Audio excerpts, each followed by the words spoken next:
जय शिवराय मित्रांनो, सह्याद्रीमधील रत्न म्हणून ओळखल्या जाणाऱ्या मृगगडाची आज आपण सफर करणार आहोत। दिसायला छोट्या पण पराक्रमाने मोठ्या असणाऱ्या या मृगगडाचा इतिहास हा दैदिप्यमान आहे। शिवाय मराठ्यांनी अभिमानास्पद गौरवशाली इतिहास याच गडाच्या पायथ्याशी रचला। चला तर मग ड्रोनच्या नजरेतून पाहूयात किल्ले मृगगड।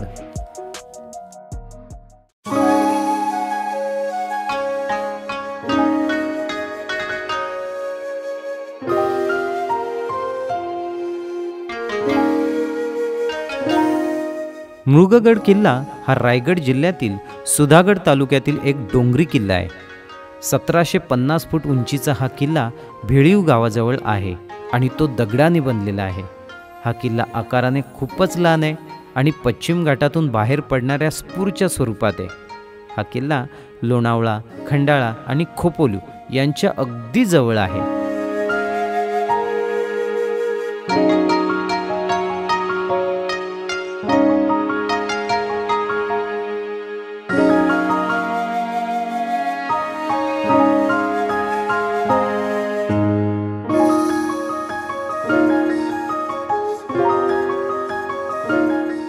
भेलीव हे पायथ्याचे गाव जवळच्या जांभूलपाडा शहराशी रस्त्याने जोडलेले आहे। भेलीव ते खोपोली हे अंतर 30 किलोमीटर असून जांभूलपाडा येथे जाण्यासाठी खोपोली व पाली येथून नियमित बस सेवा तसेच खाजगी वाहने सुद्धा उपलब्ध आहेत। परळी आणि जांभूलपाडा येथे दुकाने किंवा हॉटेल्स आहेत। किल्ल्याचा ट्रेक भेलीव गावातून सुरू होतो। पायथ्याच्या गावातून गडाच्या माथ्यावर जाण्यासाठी साधारणतः अर्धा ते पाऊण तासाचा कालावधी लागतो। आंब्याची मोठी झाडे असलेल्या घनदाट जंगलातून हा मार्ग जातो। टेकडीच्या पूर्वेकडील कड्यावरील दगडी पायऱ्या या गडाच्या माथ्यापर्यंत आपल्याला घेऊन जातात।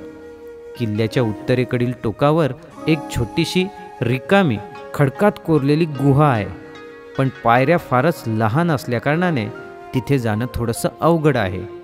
गडावर पाणी उपलब्ध नाही, त्यामुळे आपण जर उन्हाळ्यात कधी ट्रेक करणार असू तर आपल्यासोबत पुरेसं पाणी असावं।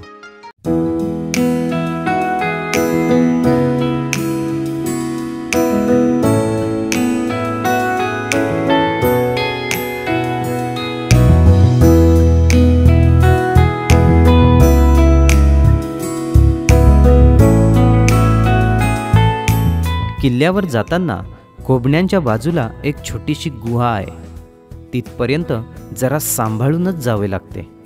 मृगगडाचा माथा हा फारच अरुंद आहे।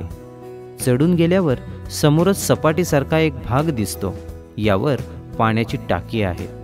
एक छोटेसे तळेही आहे। 1-2 टाकी या मातीच्या ढिगाऱ्यामुळे गाडलेल्या आहेत। समोरच टेकडासारखा भाग दिसतो, यावर चढून गेल्यावर पाण्याची टाकी दिसते। काही वाड्यांचे अवशेष दिसतात। या गडाचा उपयोग केवळ चौकी पहाऱ्यांसाठी होत असावा। मृगगडाचे स्थान हे अगदी मोक्याचे आहे। एका बाजूला उंबरखिंड तर दुसऱ्या बाजूला वाघदरी असा सर्व परिसर इथून निहाळता येतो। संपूर्ण किल्ला फिरायला 1 तासभर भरपूर होतो।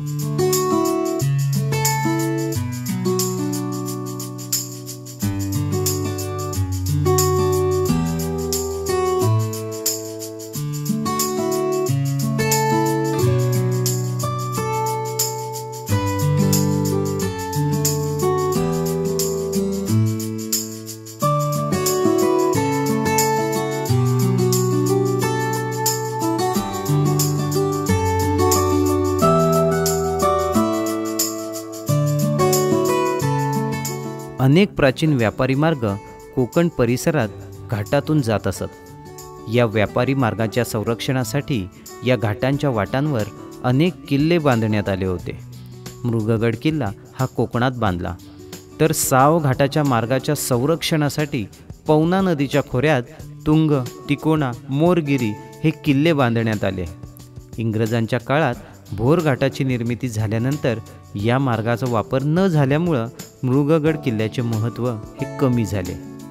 मृगगड किल्ला ट्रेकच्या इतिहासाबद्दल फारशी माहिती नाही आहे। खडकांच्या निर्मितीच्या संरचनेवरून ते टेहाळणी बुरुज म्हणून त्याचा वापर केला गेला असावा असा एक प्राथमिक अंदाज लावता येतो। शिवाजी महाराजांची कात्रप खानाशी झालेली उंबरखिंडची सुप्रसिद्ध लढाई याच किल्ल्याच्या पायथ्याशी घडलेली आहे आणि या लढाईमध्ये शस्त्रपुरवठा, रसद, दाणापाणी हे पोचवण्यासाठी या मृगगडाचा उपयोग केला गेल्याचे उल्लेख इतिहासात आपल्याला बघायला मिळतात।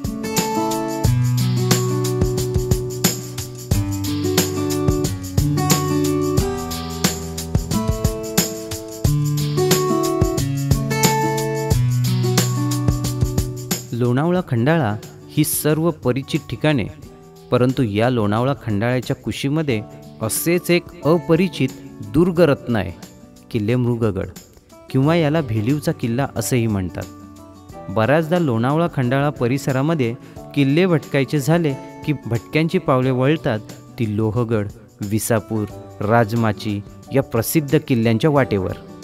परंतु तुम्हाला जर निसर्गाचे खरे रूप पाहायचे असेल, नीरव शांतता, सह्याद्रीचे उंच उंच बेला कडे, घाटवाटा, कोकण यांच्यामधील नैसर्गिक विविधता हे जर अनुभवायचं असेल तर थोडीशी आपली आडवाट करून तुम्ही मृगगड किल्ल्याचा ट्रेक हा तुमचा पर्याय बनू शकतो। आठवड्याचा सगळा थकवा पळून जाईल इतका सुंदर हा मृगगडाचा ट्रेक आहे।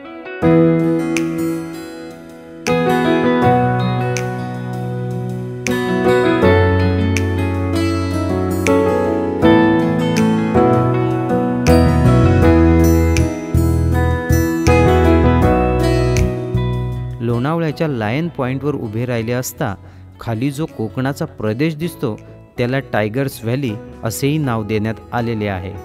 या टायगर व्हॅलीमध्ये उभा असलेला छोटेखानी किल्ला म्हणजे मृगगड।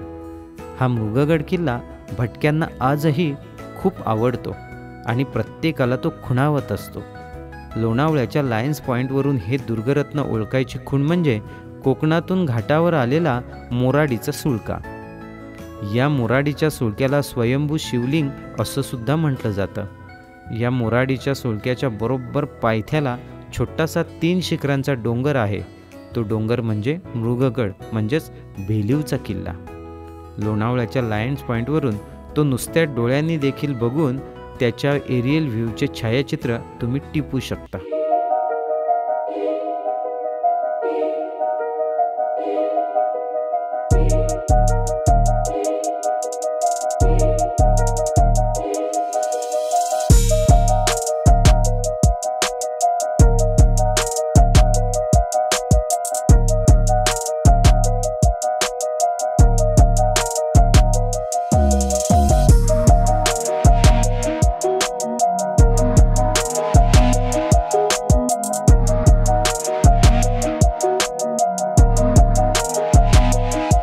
अशा प्रकारे मित्रांनो, आज आपण मृगगड किल्ला पाहिला। सह्याद्रीतील हे छोटेखानी रत्न आपल्याला कसं वाटलं हे मला कमेंट करून जरूर कळवा। आत्ता आपण या व्हिडिओचा करूयात एंड, भेटूयात पुढील व्हिडिओमध्ये। तोपर्यंत स्वतःची काळजी घ्या। आपल्या चॅनलवरील नवनवीन व्हिडिओ पाहत राहा, लाईक करा, शेअर करा आणि आपल्या चॅनलला सबस्क्राईब करायला विसरू नका।